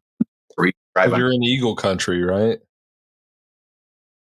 Yeah. And we have an interesting thing with our Passage peregrines, well, any falcon, that there's a joke that higher pitches lead to catches farther away. And so we actually can fly a lot of thermals all through the winter, and that can be tremendously dangerous. I don't often fly this high. My birds certainly don't fly this high without thermals anywhere high, but I have caught ducks from above 2,000 feet out of a thermal. Well, guess what? When a bird comes out of a thermal from 2,000 feet, that catch is 1,500 to 1,800 feet away. And when you get there, there's a red tail sitting in the tree above your bird. That's sketchy. It's quite sketch. Yeah, keep it tight. The subject came up earlier, your career, your profession, you're a biologist, and I had heard you're a herpetologist. And when you look at your Instagram, there's a lot of reptiles. Yep. Let's talk about that. So broadband copperheads, how common are those where you're at? We could go find 10 in a night during the summer like it's nothing.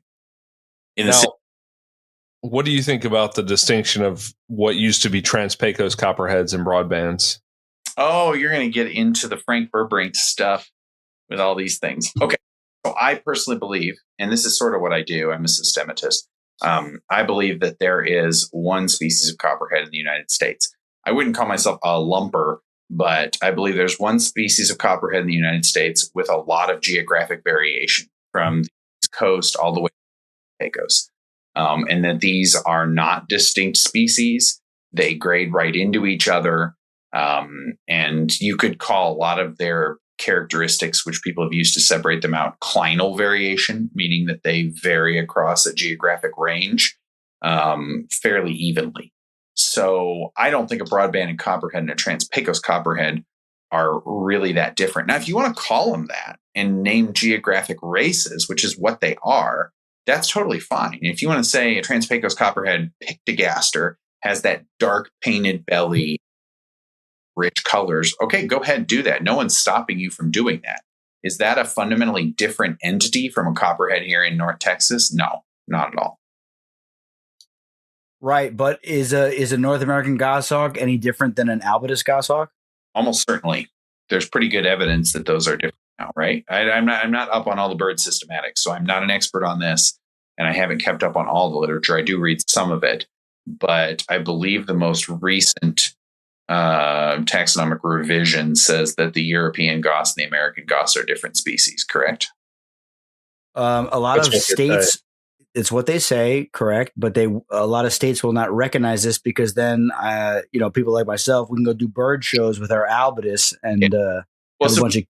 Right, like the science is independent from any political or regulatory decision that's made. Right, science does not make moral judgments.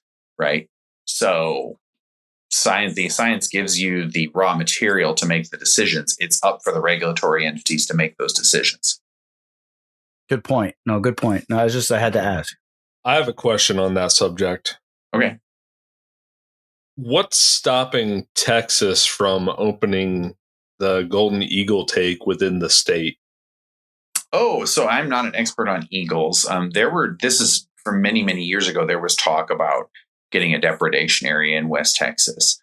I know y'all eagles are kind of a sticking point and a priority for y'all. This is very challenging at the federal level. I am not familiar with every detail of it, but it's largely been stopped by powerful entities well above the state level. What are those powerful entities? Wildlife Service, but specifically the Eagle Act, right? And opening the Eagle Act would be very challenging, and I don't even know all the sides to it other than opening the Eagle Act could make it difficult to conserve eagles. And so balds are going up, right? Like bald populations are going, golden populations are increasing for a number of reasons, which is, as much as I'm scared of golden eagles because they'll eat my falcon, I don't see golden eagle populations decrease, but they are. And so any golden eagle you lose, especially in these long-lived things, is a real detraction from the population. You got to think about this. If an eagle lives 40 years in the wild, as a sexually reproducing organism, it's trying to replace each female eagle is trying to replace herself and her partner to maintain a stable population. She might take 40 years to do that. So if you kill her in year 8 on a wind turbine, or she eats too many rodenticides or something like that, and she's dead at year 8, you just lost 30 years of reproductive potential in that female. So the danger is, especially with like wind energy projects and rodenticides or just outright shooting, right, that you could really put a damper on eagle populations. And if you remove some of those protections, then, yeah. What I will say about NAFA in this is that people always think that we have this ability to just go in there and change things. Well, if the federal government, the U.S. Fish and Wildlife Service, does not want to change a regulatory structure, it's very difficult to make them do that. You can do it with honey, or you could potentially do it with a lawsuit, right? But you can't get them to do it voluntarily. You're left with a lawsuit. And I know you all know this, right? But we're not in the position where we're suing anyone. And why not? I mean, what is that? The Falconry Conservancy, they sued somebody a couple years ago and they won, and they got a whole bunch of stuff removed from the legislation. And it almost seems like, I mean, New York. So Corey, I'm just going to. Oh, I understand. For New York, I just moved to New York not too long ago. I just got my license in New York. Now we got this whole thing going around where they want to, not only do we have to do an annual report, which is completely asinine, makes no sense. We take almost nothing from the wild population of quarry species. We have to do an annual report. And if we don't submit it on December 31st or before December 31st, we are subject to have our license removed. Okay. That is onerous, right? Right. So now they want to implement a mandatory muse inspection every year under the same penalties, meaning if I don't have my muse inspected every year, I'm going to have my license removed. Sure. So they're continuing to add more and more restrictions to falconry. And at a certain point, it becomes like, when do we say enough is enough? Like, this is ridiculous now. We've already established scientifically that there's no impact on the wild population. You Sure. guys need to let off. You are issuing depredation permits to ranchers to shoot golden eagles in other states other than Wyoming. When do we say, all right, now you're shooting eagles nonstop every single year? and you're not issuing, falconry permits because of the Eagle Protection Act, but your Eagle Protection Act is allowing farmers and ranchers to kill eagles. When do we just say, all right, we're just going to do a lawsuit and call it a day? Like, when does that happen? I completely agree with you. I think that is a valid option. But let me say this.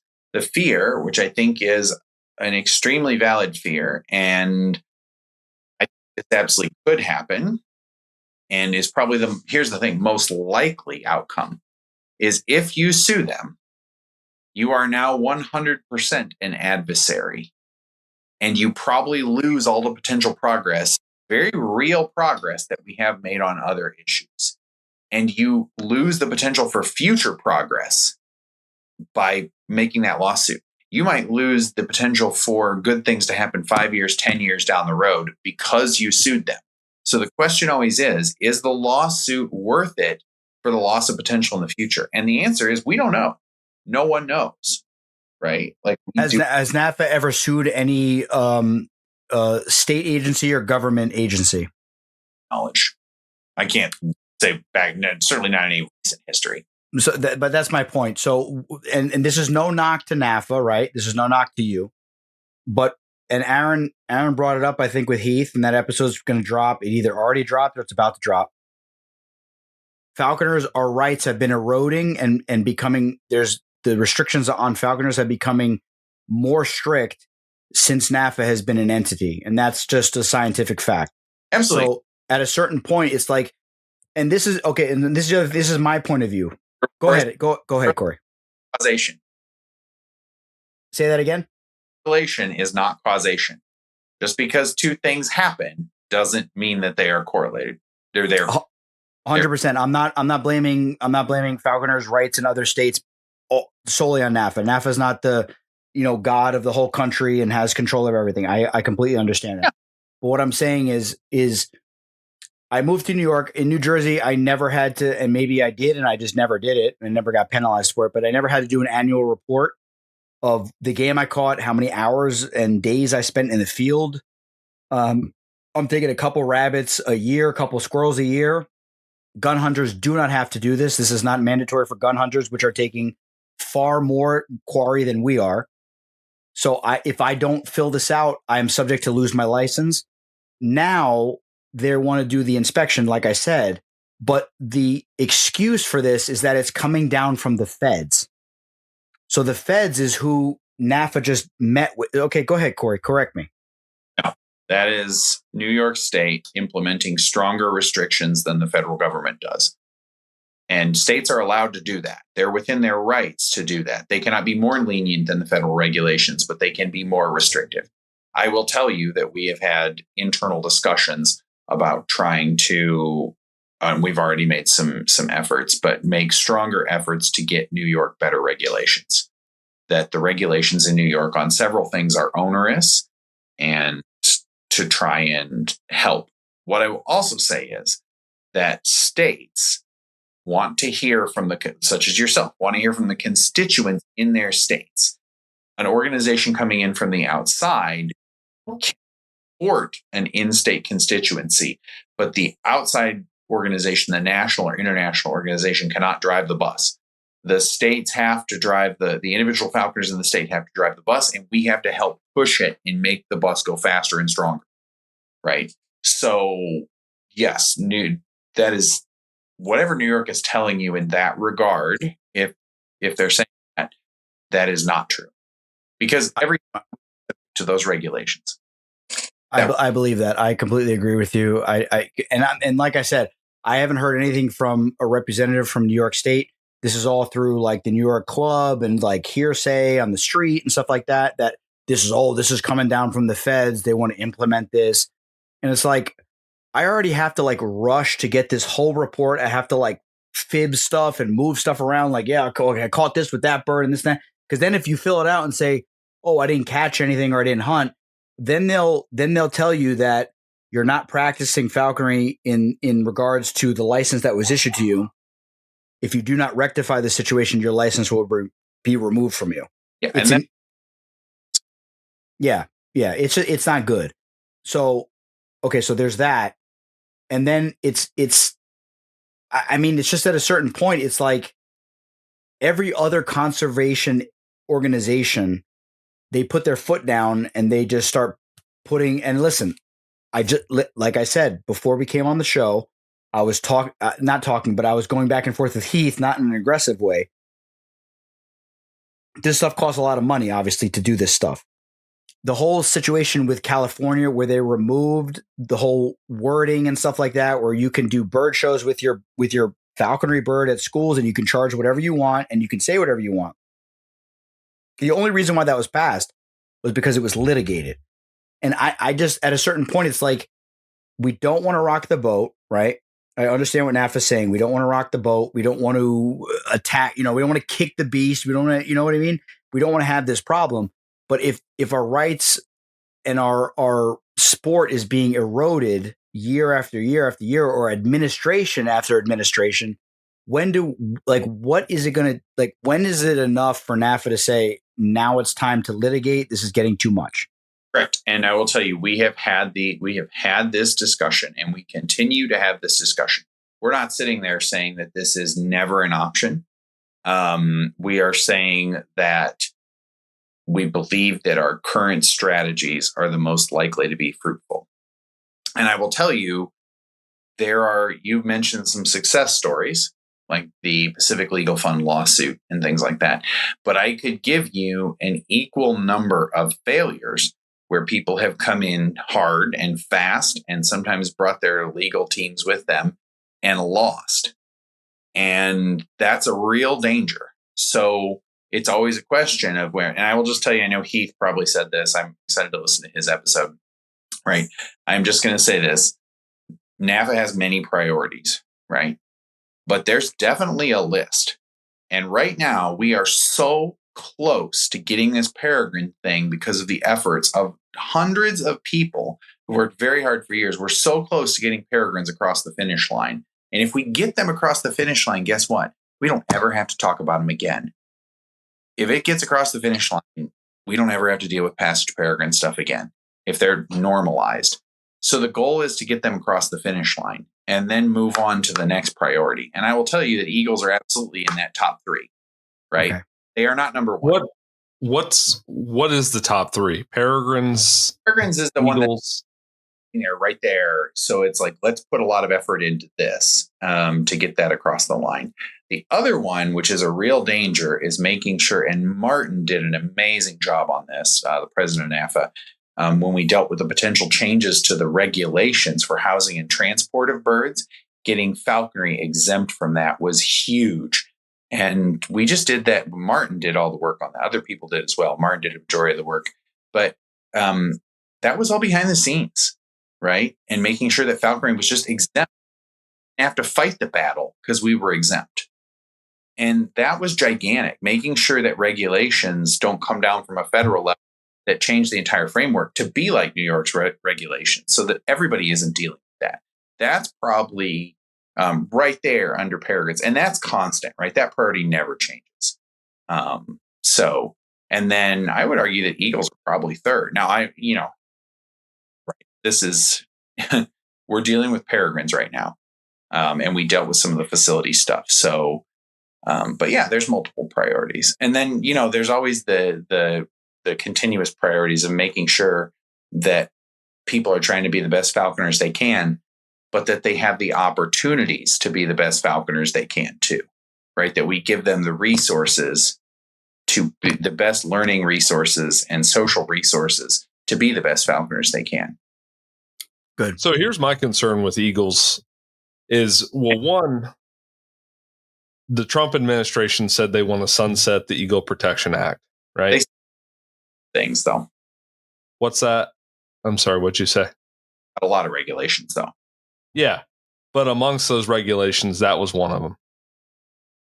So it seems to me like now would be a really good opportunity within the next 3 years is to influence that as an organization to go in and say like, hey, here is what we would like to see change within the Eagle Protection Act. We would like to see falconers be able to breed golden eagles in captivity for the purpose of falconry. we would like to see the states dictate their own take on eagles. I'm not a legal expert, so I can't say if that's exactly what it would have to say, but you get the gist of what I mean. So if Texas wanted to say 10 eagles per year, if Wyoming wanted to say 10 per year, Montana 10 per year, Idaho 10 per year, right? I will tell you. Go ahead. Cracked open the Eagle Act and started to get it changed, or it's sunsetted and so less ironclad than it is available for change. I can 100% promise you that NAFA would be in there as fast as it possibly could, pushing as hard as they could to get favorable terms for falconers within the framework. As of now, that stuff is all sealed. Nothing's moving. Wind energy companies aren't getting anything out of it, right? Power companies of various types aren't getting anything out of it. Certainly pesticide applicators aren't getting anything out of it. So no one's cracking that. Now, you can talk about whether that's actually enforced or not. That's a completely different issue. That's a completely different side of the story. But the actual act itself is ironclad at this moment. It has not been open. It has not sunsetted. Right. Yeah, I don't dispute that at all. But they expressed the interest in sunsetting it. Certainly. So they also said that about the Migratory Bird Treaty Act. Right. If the Migratory Bird Treaty Act sunsetted, well, then we're just catching ducks in June, right? Like, right. Hell yeah, brother. That's what I'm talking about. But so if there was an interest in doing that, why not someone within the country with a connection to a representative or lobbyist say, hey, these are some things we'd like to see. That representative proposes an amendment to the Eagle Protection Act, and you get it done. I mean, I know that sounds simple, and it's passing a law as anything but has that even been attempted? No, it is not. That was my question to Heath. Sorry, Aaron, to interrupt you, but that was my question to Heath this afternoon, because I made the post. We had Laura on. I don't know if you listened to that, Corey, with Laura. Okay. So they litigated, and they got a law firm to do the entire suit pro bono. And Heath is like, he's like the social media, like he's like, I've learned to read what he says, because he definitely has a good sense of humor, but it comes across as like, kind of like combative, but he's a funny guy. And he said, well, yeah, he's like, we'll pay up all of the things that we want to change. There's not enough money in all the falconry organizations to get it done. So then he said, and then I said, well, how many law firms have you guys reached out to do this kind of work pro bono? And I'm waiting for a response. But that's like my thing is like, there's thousands upon thousands of law firms in the United States. Like, are you reaching out every month to law firms to saying, hey, we have this issue? Are you reaching out to conservation organizations and saying, hey, listen, they're shooting eagles in Texas, but in Wyoming, falconers are allowed to come in and take them away and use them for falconry and maybe release them. This is not good. You guys should team up with us. You have millions of dollars in your coffers. Why don't you team up with us and let's get this done so we can protect some eagles? These are the questions that I have. But also on the same note, go ahead, Corey. Very different. Like, enforcement of existing, not the same as regulation. I will just tell you, this affects all raptors. There are literally thousands of out of compliance power poles all across this country, and utility companies are legally required to retrofit those power poles so that they don't kill birds, among other things. Those laws are almost never enforced. If those laws were actually enforced against utility companies, many of these utility organizations, especially co-op organizations, would go bankrupt and would cease to exist. Good. They basically say to them, please try and do it when you can. What's the result of that? Thousands, if not tens of thousands, of out of compliance power poles across this country. Correct. I lost a bird to one also. It was like a pole that's like a 5 million years old. That's got like these loose wires up there and cooked my bird. Enforcement is completely different when you say, oh, people are shooting eagles. Well, shooting eagles is illegal. Whether that gets enforced or not, that's a totally different subject than making it illegal to shoot an eagle. No, Corey, I'm specifically referring to the fact that permits are issued to states where landowners can get a permit in their hand, put it in their back pocket, get their shotgun, walk out to one of their lambs and blast an eagle in the face legally. That's what I'm referring to. I'm not referring to illegal shooting. Yep. And that's an issue. And we have been trying to work on that. They have not, I will admit, we have not had much success getting us outside the current framework of 6 eagles. Obviously, I believe it's 6 eagles. Yeah, this year that was one of the disheartening things to me was our conversation with Heath. He seemed to, and he's the vice president of NAFA. He said something to the effect of he doesn't think the demand's there for more eagles than 6. There were approximately 100 applicants for those 6 eagles this year. Yep. And that's a topic you really need to, and I'm sure you have, bring on some eagle experts, eagle falconers. And we have a hard time connecting with eagle falconers. We'll just put it that way. It seems as though eagle falconers feel as though, like, you ever seen that meme with from Twilight where the they're on that's like the eagle falconers kind of like view themselves in that way, and they want to kind of have a monopoly on the information, and that's fine. I mean, I guess whatever, you fly an eagle, that's fine. They're hard birds to fly. You really have to know what you're doing, or somebody could get seriously hurt. But also, like, who gives a shit? Come on the show and talk about it. I don't know. I find it interesting. You can buy an eagle at a pet shop in England, and you don't hear much about eagles maiming people over there. Hey, you think about eagles? What's that, Corey? About eagles? You're asking me the tough questions. Yeah. I would love to grill some of them about eagles. We'll have that opportunity one day. But here's the thing. This is just what I want to say before we move on, because none of us are eagle falconers here. We're not moving on after this. I have one more question, but go ahead, Aaron. Okay. I'll move on. How about that? So my concern is, first of all, I live in North Carolina. I am not in a suitable place to own an eagle. I have no quarry for an eagle. Casey doesn't either. Corey, you don't have an interest in doing it. I'll catch geese. I'll catch baby deer. I'll do whatever I got to do to get that bird entered. But one day, I bet in my lifetime, if we do not get a handle on the Eagle Protection Act and get some provisions in there for falconers, probably the captive propagation of eagles, we will lose access to golden eagles in our lifetime. We're probably all about the same age. I bet we will lose access to them if we do not get some things changed. I suspect, and I don't disagree with you, I suspect if we lose access to eagles, it's for an unfortunately legitimate reason that we are a byproduct to or a party to. And that reason will be that the population has decreased. Right. With that being said, captive propagation of golden eagles, you cannot. That's a different deal. Yeah. Well, that's in the Eagle Protection Act. Yeah, no. You cannot argue why we should not be allowed to do that. I agree. There is zero reason why we should not be able to do that. They can do it in Canada. They can do it in Mexico. They can do it in England. They can do it in all of our European allies. All these countries can do it. We're like the anomaly that cannot breed golden eagles. And it makes absolutely zero sense to me why we cannot do that. Certainly.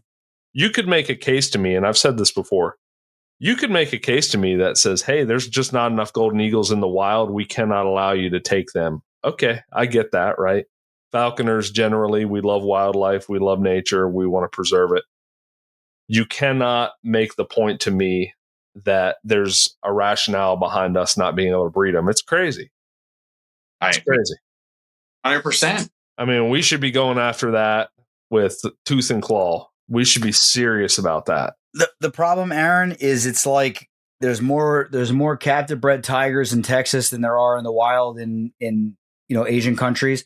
It's probably the same kind of thing going on here, where they know that the Canadians, the Europeans, they're all breeding eagles, so they know, okay, we're okay. If something were to happen, we could bring those in. We're fine. We don't need to open up anything for the Americans because we're set in other countries and we can move those birds in. Yeah, and I'm sure, as Tyler Rankin and he said, like, we are a small minority, and I think it's difficult a lot of times for small minorities to push hard. I do. Small minorities in the history of the United States, as long as you have a very loud, obnoxious voice, they will hear you and they will change stuff for you. Mark my words.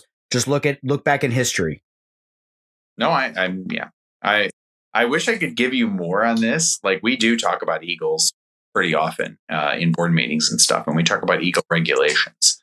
Now, are those discussions very fruitful? I would say no. And that's fine. And listen, and that's fine.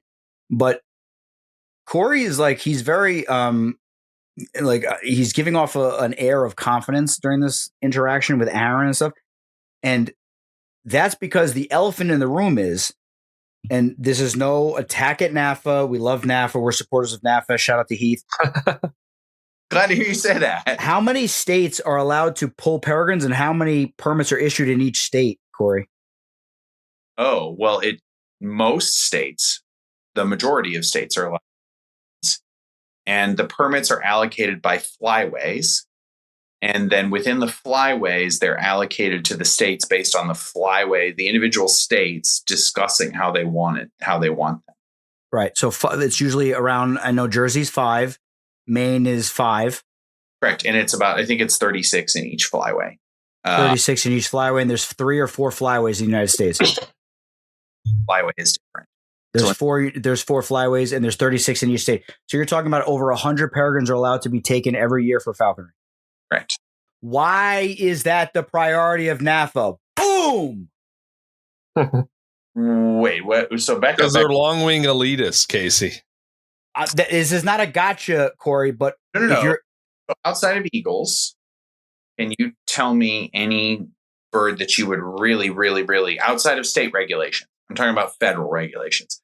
Outside of eagles, can you tell me any bird that you would really change the take regulations on? Well, so for me, and as a spokesperson for the show, and there's 0 trapping allowed, period. You're not allowed to trap your own bird. And I understand. We're working on that. Connecticut has 0. You're not even allowed to trap a red tail or a kestrel in Connecticut. Peregrines were normalized. Texas would likely say it's treated like any other bird. So we're bound by the federal regulations. So federal is very different than state, right? We can't go in there and just bulldoze our way through states. Falconers have to decide what they want to try and get in those individual states. But outside of eagles, can you tell me anything you would change? Now, you mentioned one earlier, and that's the goshawk thing, right? Could you literally change CITES, and could you change the official designation of some of these accipiters based on the taxonomy, right? But outside of something like that, can you tell me another raptor that you would change the federal regulations on for take? No, I can't. But the issue for me is that NAFA is a North American Falconers Association, and their goal is Corey. Listen. Eagles and peregrines, right? Yeah, correct. But listening. Okay, so just from the great interview you had with Heath, and I really like Heath now. Like, I want to go hawking with him. I think you're an awesome guy. But it just to me as an outsider, right? The website doesn't work for me. Apparently, I think I'm flagged in the system. Perfect. We're trying to fix the website. It's fine. I'm flagged in the system. You type in Casey Everett, and it just gets flagged. Do not allow to join NAFA, because I've tried. I could go in there right now. Do it right now. I'll literally give you my credit card number. Go in there right now. But it's like, I just don't understand why certain why is the peregrine normalization, when there's over 100 peregrines allowed to be taken for falconry in the United States? Why is that the 100% priority? And okay, is this a strategic thing? We move from phase 1 peregrines, we move to phase 2, which is this, and then phase 3 is this. Is there a grand scheme that NAFA has that we don't know about, that you're keeping? Know about it. I basically just described it. Right. Okay. So then if you just describe it to me, then it just makes no sense, because you're allowed to take over 100 peregrines. Anybody that wants a peregrine, most people that would like to fly a peregrine can take a peregrine in any state, most states. And you could buy a captive bred one. So here's a question for you. Let's assume that you're in charge right now, and you can push the board to do whatever you want. It'd be goshawks. Bro, everybody is my slave, and you're all flying goshawks, and you're going to watch me fly goshawks. What do you put your efforts? I'm sorry, Corey. Say that again. You're in charge. Where do you put your efforts? I put my efforts into opening up trapping in Connecticut because that could potentially be taken as a precedent for other states to use against falconers. We are active. Okay, good. And I know that. And then number 2 is I would be actively working to restrict any type of confines that are put on falconers in their states. So if New York is saying we want to make mandatory mews inspections when they can't answer a damn email for 3 years, by the way, but now they want to come to my house and inspect my mews.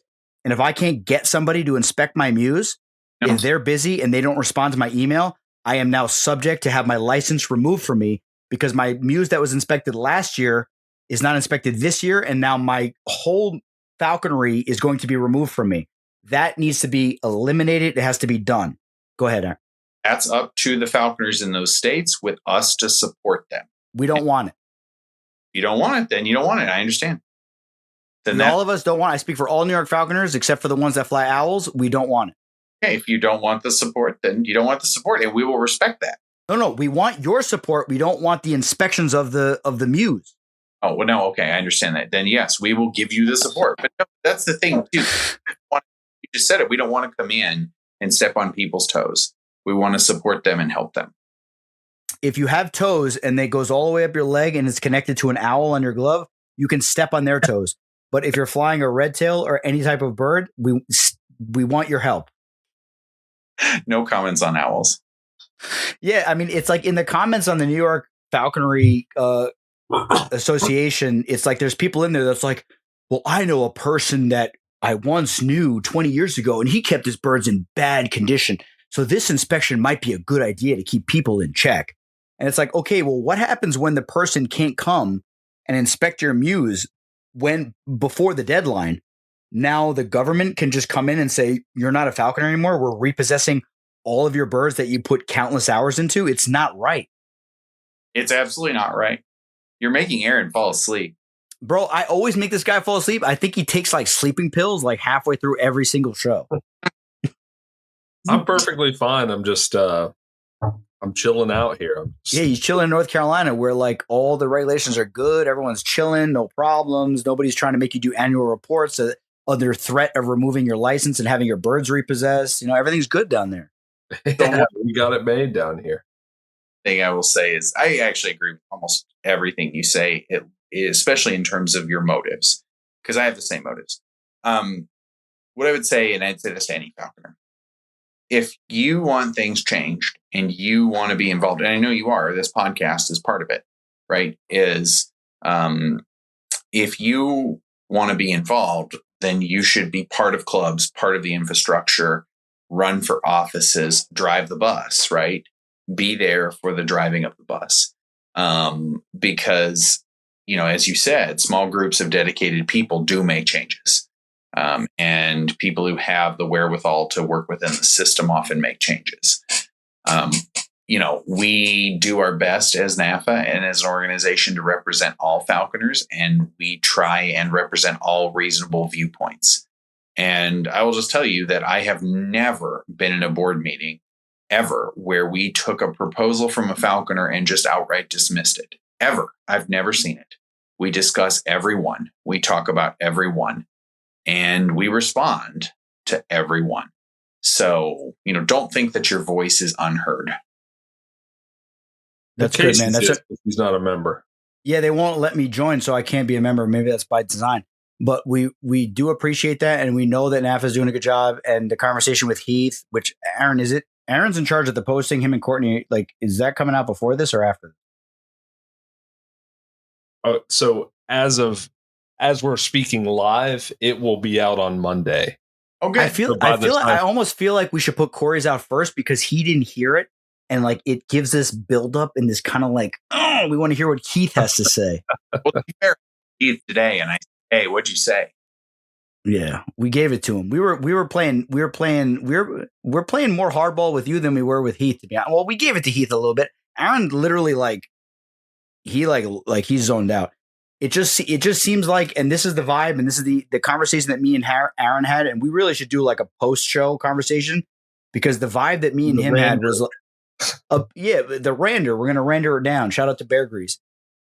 We both felt like with NAFA, and especially, and even today, literally today, Corey, listening to Heath say, we don't have enough money to do this. Like, whoever wants to volunteer their time to do this, we have a list. Come and help us. But it's like the Falconry Conservancy, which is like, what is it, Aaron? Like 20, 30 members? Something like that. It's like nothing. They called all these friggin' law firms and said, we have somebody infringing on free speech rights and we want your help. And they did it pro bono, and they had that whole thing overturned. And and I understand. Listen, I'm a plumber, right? I put plumbing in people's houses. I have an inspector who thinks he's God come into my job site and look at my plumbing, and he can decide to pass me or not based off of his opinion. So I understand that if I start telling him to piss off and go crazy on him and call the state on him, he's going to give me a hard time on every job for the rest of my life. I understand that. You don't want to rock the boat. You want to be nice. But at the same time, if somebody comes into my job site, looks at my plumbing that is totally code compliant and says, well, I wouldn't have used that fitting there, I don't like that. And I'm saying, well, can you show me in the code book where that's wrong? And he says, well, I can't. Then you have to pass me. And if he says, well, I'm not going to pass you, then I have to call the state board of directors, and then they have to come in and they have to correct their agent for doing something that's out of his jurisdiction. And the same goes for falconry. If they want to implement more rules on us, like you said, Corey, that's their right to do. If they want to say, we want to come inspect your mews every single year, and you're the individual, you as the falconer has to set this up and schedule this. And if you can't get somebody to schedule this, now your license is in jeopardy. That should be priority number one. Any attack, because that's an attack against falconers. That's an excuse to get falconry licenses pulled from every falconer. Maryland is every year. PA, it's every year. This stuff needs to be removed. This is craziness. We have to remove it. And if somebody's doing something they're not supposed to do, then it's up to the community to call and say, this person keeps their Harris hawk in a mud pit, in a bad perch. I don't like it. It's wrong. That bird is not in a good setup. This is not right. I'll get people to sign signatures. Come and investigate them. It's up to the community to self-police this kind of stuff. It's not up to the government to self-police it. And I think NAFA, that should be the priority, especially where peregrines are over 100 peregrines plus 120. You said 36 per flyway, 4 flyways. That's over 100 peregrines. Yep. Yeah, that's over 100 peregrines. Go ahead, Corey. Sorry. 100 are available to be. It's well over 100 that are available to falconers that want to fly them. The majority of falconers that want to fly them are not really living in suitable habitat to fly them anyway. That I don't personally, and this is just my opinion as a podcast nut job, just talking, running my mouth, that I don't think that should be priority number one when you're meeting with the director of Fish and Wildlife for the state for the country of the United States. That shouldn't be priority number one. Priority number one should be, we want to loosen up restrictions on falconers. We have no impact on any wild populations.